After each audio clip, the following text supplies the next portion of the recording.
ನಮಸ್ಕಾರ ಸ್ನೇಹಿತರೆ, ನಾನು ರೋಹನ್ ಜವಳಿ.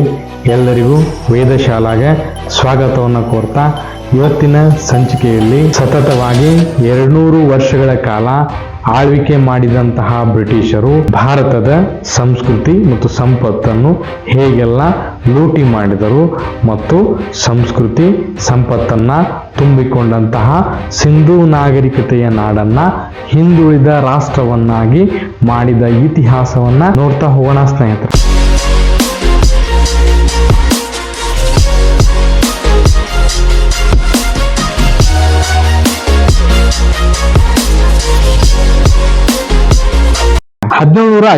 ರ ಪ್ಲಾಸಿ ಕದನದಿಂದ 1947ರ ಸ್ವತಂತ್ರದವರೆಗೆ ಅಂದರೆ ಸರಿಸುಮಾರು 200 ವರ್ಷದ ಭಾರತವನ್ನು ಆಳಿದಂತಹ ಬ್ರಿಟಿಷರು ಭಾರತದಿಂದ ದೋಚಿದ್ದು ಅದೆಷ್ಟು ಸಂಪತ್ತು ಗೊತ್ತಾ? ಭಾರತವನ್ನ ಆಧುನೀಕರಣ ಮಾಡ್ತವೆ. ನಿಮ್ಮ ಅಭಿವೃದ್ಧಿ ಬೆಳೆಯರ ಮೇಲಿನ ಹೊರೆ ದೇವರು ನಮಗೆ ನೀಡಿರುವ ಶಿಕ್ಷೆ ಕರಿಯರನ್ನ ಅಭಿವೃದ್ಧಿ ಮಾಡ್ತಕ್ಕಂಥದ್ದು ಅಂತಕ್ಕಂಥದ್ದನ್ನ ಹೇಳ್ತಾ ಭಾರತವನ್ನ ಆಳಿದಂತಹ ಬ್ರಿಟಿಷರು ಭಾರತವನ್ನ ಕೊಳ್ಳೆ ಹೊಡೆದು ಹೋದ್ರು ಸ್ನೇಹಿತರೆ. ಹಾಗಾದ್ರೆ ಭಾರತ ಅಷ್ಟು ಬಡ ರಾಷ್ಟ್ರವಾಗಿತ್ತ? ನೆನಪಿರಲಿ ಸ್ನೇಹಿತರೆ, ಪಾಶ್ಚಾತ್ಯ ದೇಶಗಳಲ್ಲಿ ನಾಗರಿಕತೆಯೇ ಇಲ್ಲದ ಕಾಲದಲ್ಲಿ ನಮ್ಮ ಸಿಂಧೂ ನಾಗರಿಕತೆಯ ಜನ ಚಿನ್ನವನ್ನು ತೊಟ್ಟು ಹತ್ತಿ ಬಟ್ಟೆಯನ್ನು ಉಟ್ಟು ಜೀವನ ನಡೆಸುತ್ತಿದ್ದರು. ಅವರಿಗೆ ತಿನ್ನಲು ಅನ್ನವಿಲ್ಲದಿದ್ದಾಗ ನಮ್ಮಲ್ಲಿ ಜ್ಞಾನ ಭಂಡಾರಗಳೇ ಮೊಳಕೆ ಹೊಡೆದಿದ್ದವು. ಇದಕ್ಕೆ ಸಾಕ್ಷಿ ಎಂಬಂತೆ ಮನುಕುಲದ ಮೊಟ್ಟ ಮೊದಲ ಗ್ರಂಥ ಋಗ್ವೇದ ಅದು ತಯಾರಾಗಿದ್ದು, ಅದು ರಚನೆಯಾಗಿದ್ದು ಭಾರತದಲ್ಲಿ. ಜಗತ್ತಿನ ವ್ಯಾಪಾರದಲ್ಲಿ ಭಾರತದ ಪಾಲು 25%. ಜಗತ್ತಿಗೆ ಮೊದಲ ಕೃಷಿ ಕಲಿಸಿದ್ದು ಭಾರತ. ಜಗತ್ತಿನ ಮೊದಲ ಹಳ್ಳಿ ನಮ್ಮದು. ಜಗತ್ತಿನ ಮೊದಲ ನಗರ ನಾಗರಿಕತೆ ನಮ್ಮದು. ಹತ್ತಿ ಬೆಳೆದಿದ್ದು ನಾವು, ಪಾದರಸವನ್ನು ಔಷಧಿಯಾಗಿ ಕೊಟ್ಟಿದ್ದು ನಾವು. ಇವತ್ತಿನ ಅಂಕಿ ಸಂಖ್ಯೆಗಳ ಎಣಿಕೆಗೆ 0ಯನ್ನು ಕಂಡು ಹಿಡಿದು ಕೊಟ್ಟಿದ್ದು ನಾವು. ವಾಸ್ಕೋಡಿ ಗಾಮನ ವಂಶ ಜನ್ಮ ತಾಳುವ ಮೊದಲೇ ಭಾರತದ ಆರ್ಯಭಟ ಭಾರತದ ನಾವಿಕರಿಗಾಗಿ ಉಜ್ಜಯಿನಿಯಲ್ಲಿ ನಕ್ಷೆಯನ್ನು ತಯಾರಿಸಿದ್ದ. ಅಂದಿನ ಬೋಧಾಯನನ ಪ್ರಮೇಯವೇ ಇಂದಿನ ಪೈಥಾಗೋರಸ್ನ ಪ್ರಮೇಯ. ಹೀಗೆ ಹೇಳುತ್ತಾ ಹೋದರೆ ಆಂಜನೇಯನ ಬಾಲದಂತೆ ಭಾರತದ ಸಾಧನೆ ಬೌದ್ಧಿಕತೆ ಮುಗಿಯುವುದಿಲ್ಲ ಸ್ನೇಹಿತರೆ. ಇಂತಹ ಅದ್ಭುತ ಸಂಸ್ಕೃತಿಯ ನಾಗರಿಕತೆಯ ಮೇಲೆ ಅರಬ್ಬರು ದಾಳಿ ಮಾಡಿ 12ನೇ ಶತಮಾನದಿಂದ 16ನೇ ಶತಮಾನದವರೆಗೆ ಭಾರತವನ್ನು ಖಡ್ಗದಿಂದ ಆಳುತ್ತಾ ಬಂದರು. ಇನ್ನು 17ನೇ ಶತಮಾನದಿಂದ 20ನೇ ಶತಮಾನದವರೆಗೆ ಆಳಿದಂತಹ ಬ್ರಿಟಿಷರು ಭಾರತದ ಸಂಪತ್ತು, ಸಂಸ್ಕೃತಿ, ವೈಚಾರಿಕತೆ, ಬೌದ್ಧಿಕತೆಯನ್ನು ಕಬ್ಬಿನ ರಸದಂತೆ ಹೀರಿ ಒಗೆದರು. ಆದರೆ ಇಂದಿಗೂ ಬ್ರಿಟಿಷರು ಭಾರತವನ್ನು ಆಳ್ವಿಕೆ ಮಾಡಿ ಉಪಕಾರವೇ ಮಾಡಿದ್ದಾರೆ ಎಂದು ಹಲವಾರು ಬುದ್ಧಿಜೀವಿಗಳು ಡಂಗೂರ ಬಾರಿಸುತ್ತಲೇ ಇದ್ದಾರೆ. ಜೊತೆಗೆ ಇದನ್ನೇ ನಮ್ಮ ಶಿಕ್ಷಣ ವ್ಯವಸ್ಥೆಯಲ್ಲಿಯೂ ನಮ್ಮ ಮಕ್ಕಳಿಗೆ ಕಲಿಸುತ್ತಿರುವುದು ನಮ್ಮ ದುರಾದೃಷ್ಟವೇ ಸರಿ. ಹಾಗಾದರೆ ಬ್ರಿಟಿಷರು ಸಂಪತ್ತನ್ನು ಎಷ್ಟು ದೋಚಿದ್ದು ಗೊತ್ತಾ?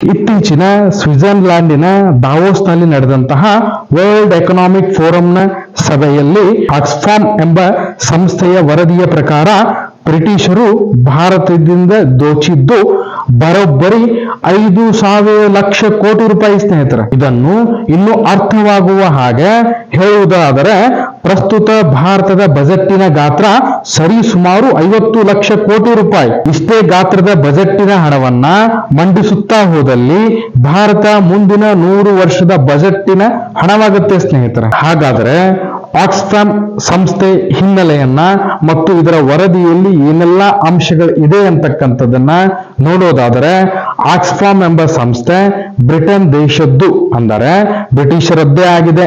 ಇದು 2ನೇ ಮಹಾಯುದ್ಧದ ಸಮಯದಲ್ಲಿ ಅಂದರೆ 1942ರಲ್ಲಿ ಬ್ರಿಟಿಷರ ಹಣದಿಂದ ಸರ್ಕಾರೇತರ ಸಂಸ್ಥೆಯಾಗಿ ಆರಂಭಗೊಂಡು ಪ್ರಸ್ತುತ 79 ದೇಶಗಳಲ್ಲಿ ಕಾರ್ಯನಿರ್ವಹಿಸುತ್ತಿದೆ.